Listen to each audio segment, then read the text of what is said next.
नमस्कार, top 10 news में आपका स्वागत है। मैं हूं राम सकल यादव। आइए दिखाते हैं आपको आज की छोटी बड़ी खबरें।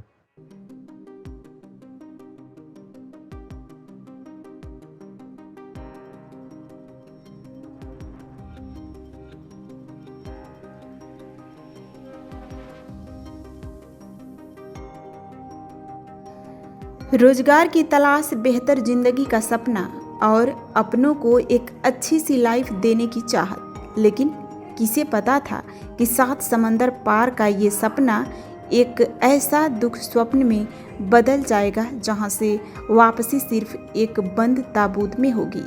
जी हाँ, उत्तर प्रदेश के पूर्वांचल, खासकर आजमगढ़ और मऊ के कई युवाओं के साथ रूस यूक्रेन जंग की आड़ में एक ऐसा खौफनाक स्कैम हुआ जिसने पूरे देश को हिलाकर रख दिया। नौकरी के बहाने रूस भेजे गए आजमगढ़ के अजहरुद्दीन और रामचंद्र का शव, या यूं कहें कि सिर्फ उनका कंकाल और अवशेष करीब 2 साल बाद बृहस्पतिवार को जब उनके घर पहुंचा तो पूरे इलाके में चीख पुकार मच गई। ये कहानी सिर्फ एक हादसे की नहीं, ये कहानी एक बहुत बड़े इंटरनेशनल फ्रॉड की है।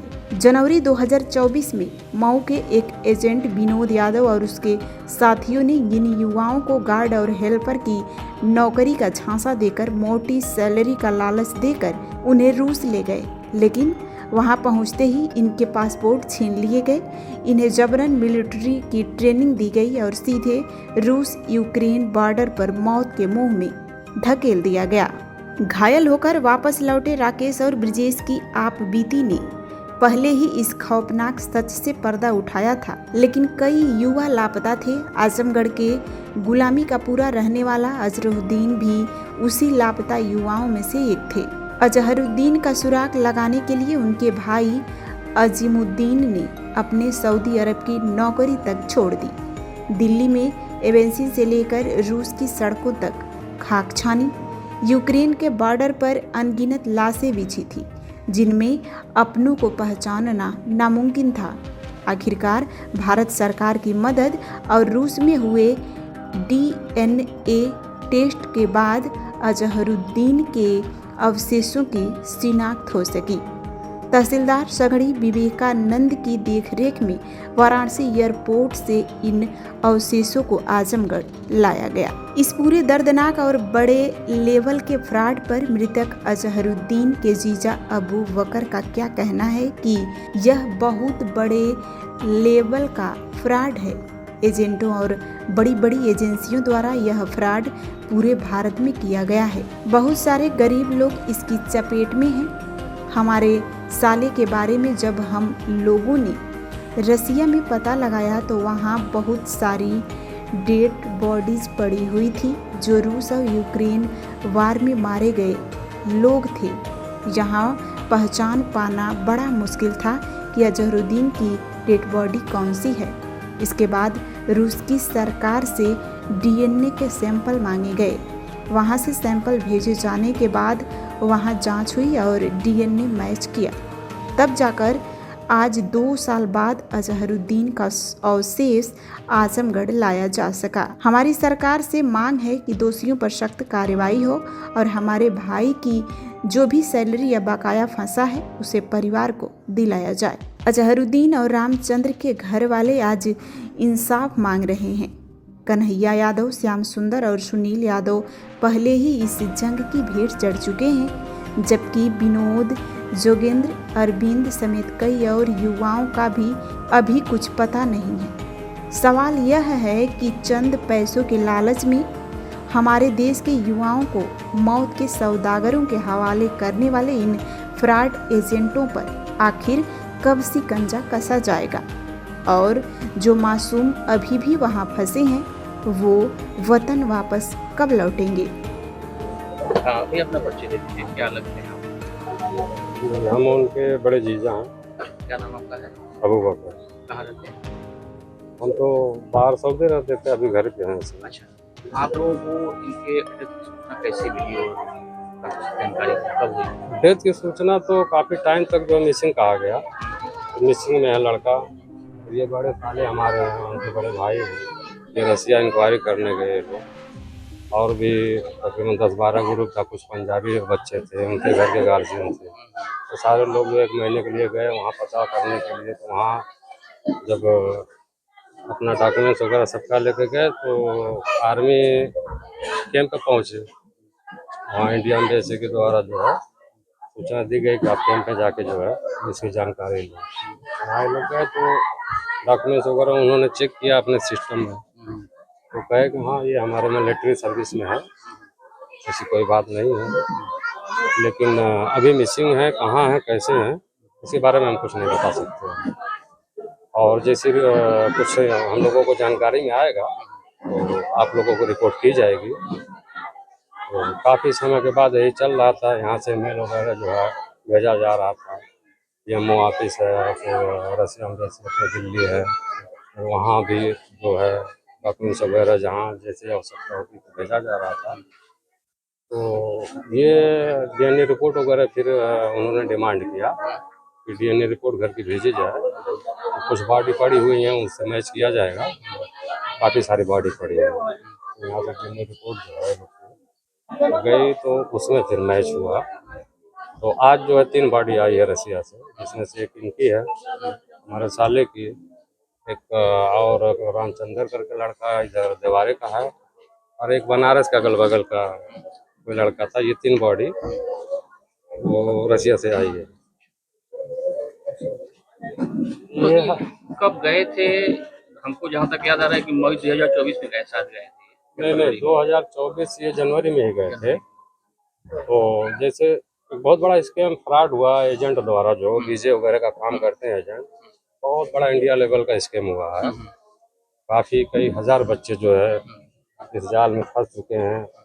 तो लोगों ने, कुछ नहीं, ज़्यादातर 80% लोगों ने जान गंवा दी, समझ लीजिए। अच्छा बताइए, किस काम के लिए गए थे और क्या काम उनसे कराए? एजेंट ने कहा कि जो है आप लोगों का हेल्पर का जॉब रहेगा, और सिक्योरिटी गार्ड के नाम पे लेके गया कि जैसे गोडाउन है उसमें सिक्योरिटी गार्ड का जॉब रहेगा, उसमें हेल्पर करना, लोडिंग अनलोडिंग मामला रहेगा, और कुछ नहीं है। सैलरी वगैरह बताया, फैसिलिटी बताया, सब कितनी सैलरी बताइए? सैलरी 1,95,000 समथिंग 2 लाख रुपया उन्होंने बताया था एजेंट ने। और फिर युद्ध में कैसे शामिल हुए, कैसे आप लोगों को जानकारी दी? युद्ध में जब ये बच्चे सब गए, उनका 7 ग्रुप गया था, तो 7 लोग एक साथ गए थे, जिसमें से शहर का और 2 लड़के थे, मऊ के थे, घोसे के थे। ये लड़का भी गया जो बाड़ी आ जाए जवारे वाला, सब साथ ही में गए। वहाँ जाने के बाद जो एजेंट जो यहाँ से भेजे हैं, इनका एक दल वहाँ पे रसिया में होता है, ठीक है। तो एक टीम यहाँ भेज देती है, ऑफिस से अपना वीजा स्टैम्प वगैरह करके विजिट वीजे पे भेजते हैं लोग। वहाँ रिसीविंग जो है इनका आदमी, लॉज वगैरह हॉस्टल में रहते हैं वो लोग, पूरा ग्रुप गैंग है वो लोग की। वो लोग रिसीव बच्चों को एयरपोर्ट से करके सीधा लॉज में ले जाकर अपने अंडर में रखते हैं, और बहुत बढ़िया से उनको जो है ब्रेन वॉश किया जाता है। 2-4 दिन पहले थोड़ा सा घुमा देंगे, रसिया देख लो, घूम लो, ये है वो है। 2-4 दिन में जो है आपका जो पेपर्स वगैरह, वर्क वगैरह पेपर का मिल जाएगा, आप लोग ड्यूटी ज्वाइन कर लेंगे। जो फर्स्ट टाइम जाएंगे ना बच्चे, तो उतना ज़्यादा समझ नहीं पाते हैं। अब वो 2-4 दिन किए हुए, उसके बाद जो है वो लेके गया आर्मी कैंप, जहाँ पे ज्वाइनिंग होती है। रसिया में जो जगह जगह चट्टी चौराहे में बड़े बड़े बोर्ड लगे हुए हैं, तो वहाँ की सरकारी जॉब है। रसिया की गवर्नमेंट ने जो है वो फ्री वैकेंसी बोला है कि जिसको भी ज्वाइन करना है वो आके ज्वाइन कर सकता है। लेकिन रसिया में यहाँ के लोग क्या जाने, तो ये जो एजेंट लोग होते हैं उनका नेटवर्क अपना होता है, तो वो लोगों को ले जाकर रसिया आर्मी ज्वाइन करा के वो बोले कि जो है साइन कर देना पेपर पे, सवाल जवाब मत करना वरना फेल हो जाओगे। फेल हो जाओगे तो नुकसान होगा, इतना पैसा लगा के आए, किसी से 2 लाख लेते, किसी से 3-3 लाख रुपया तक लिए हैं, तो तुम्हारा नुकसान होगा, हमारी जिम्मेदारी नहीं होगी, चुपचाप साइन कर देना, एग्रीमेंट पेपर होता है ये, उसके बाद आप ड्यूटी ज्वाइन कर लोगे। वो बच्चे इसी लालच में आ जाते थे, और वो रियलिटी जो है रसिया आर्मी ज्वाइन करवाते हैं, कोई कंपनी नहीं है, वो टोटल फराड। आप लोग कब सूचना मिली कि आर्मी ज्वाइन कर ली है और यूक्रेन से युद्ध लड़ रहे हैं? ये जब एग्रीमेंट पेपर साइन किए, उसके बाद जो है साइन करने के 2-4 दिन 5 दिन के बाद इनको ट्रेनिंग पे भेजा गया। ट्रेनिंग का मतलब पूरा यूनिफॉर्म जो है, जो आर्मी मिलिट्री का होता है यूनिफॉर्म वगैरह, और जो असला 147 लेके इनको ट्रेनिंग देने लगे। तो ये लोगों को डाउट हुआ कि ये क्या हो रहा है, हम तो हेल्पर या सिक्योरिटी के जॉब में आए हैं। तो वहाँ के जो है ट्रेनर जो थे, उन्होंने कहा ये जैसे डिफेंस करने के लिए है आप लोगों के लिए, यहाँ जंग युद्ध वगैरह चलती रहती है, तो ये आप लोग को डिफेंस के लिए है, ताकि आप लोग कुछ आइडियाज मिल जाए, अचानक कुछ हो तो आप लोग अपनी सेफ्टी कर सकें। चलो वहाँ तक भी ठीक था, वो बच्चे फिर मैनेज हो गए। उसके बाद जैसे ट्रेनिंग हुई, समथिंग 2 हफ्ता ट्रेनिंग पे रखे, मोबाइल वोबाइल थी उनके पास। ट्रेनिंग जहाँ क्लास हो गई, सबकी मोबाइल उन्होंने जमा कर लिया। उसके बाद बटालियन भेज दिए, अलग अलग बटालियन में। डेथ की सूचना जैसे कब मौत हुई है तो आप लोग पेपर मिला होगा, कुछ पता होगा कि पेपर आज वो क्लियर हुआ ना, कितने महीने पहले या क्या कब तक हुई, कुछ जानकारी हुई? डेट समथिंग 2 साल पहले हो गई। ये सब बच्चे 3 या 4 महीना बस ड्यूटी कर पाए थे। बॉडी कहाँ रखे थे ये लोग? बॉडी मिसिंग ये लोग बता रहे थे। जब इंक्वायरी किया गया तो कोई पता नहीं चल रहा था, क्योंकि बॉडी की जब ज्यादा कंडीशन खराब हो जाती है तो डीएनए की जरूरत तभी होती है ना, आप समझ सकते हैं। तो फिर वो लोगों ने जो है 2-4 महीना ऐसे चला, तो वो लोगों ने डिमांड किया कि डीएनए आप लोग जो है अपनी रिपोर्ट भेजें। कुछ बॉडी पड़ी है ऐसी, जो उनकी डीएनए रिपोर्ट मैच हो जाएगी तो हम लोग कवर करेंगे। फिर वो डीएनए की रिपोर्ट गई तो इधर मेरे ख्याल से 10 से 15 दिन पहले क्लियर हुआ अभी ना कि बॉडी मैच हो गई है, डीएनए रिपोर्ट क्लियर है।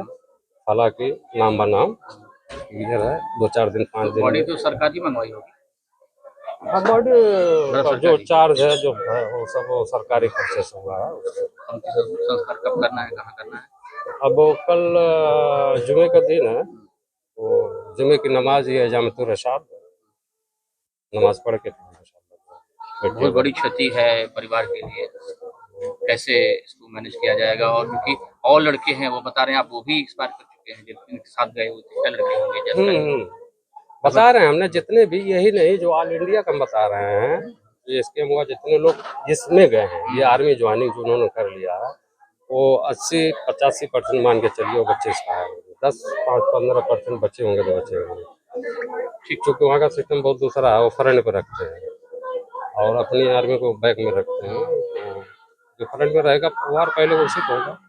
तो कुछ कार्रवाई की मांग करेंगे एजेंटों पे, जिस तरह से धोखे में लिए गए?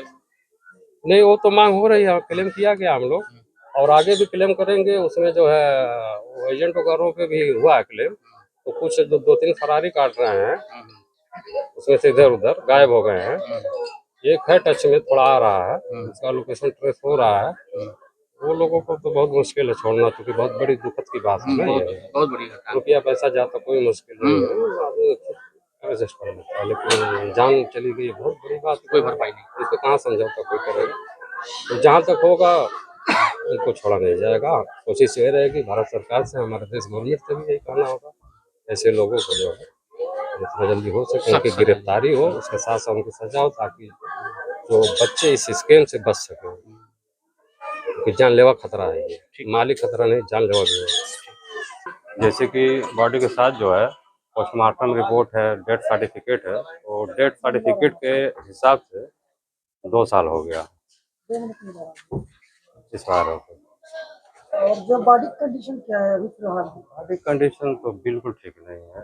बस समझ लीजिए वो कंकाल है, और डीएनए के आधार से जो है बॉडी की पहचान हो पाई, तो वो भी नहीं हो पाती। उस आधार से मेडिकल पोस्टमार्टम रिपोर्ट है, डेथ सर्टिफिकेट, वहाँ से सारा जो डॉक्यूमेंट्स पेपर जो डिटेल उसमें वो आई हुई है, उस आधार पे बॉडी की जो है पहचान हो पाई है, फिर यहाँ आए। तो केवल कंकाल ही बॉडी में बचा हुआ है? बस केवल कंकाल बचा है, बॉडी की कंडीशन बिल्कुल ठीक है। क्या आप लोग मांग करेंगे भारत सरकार से?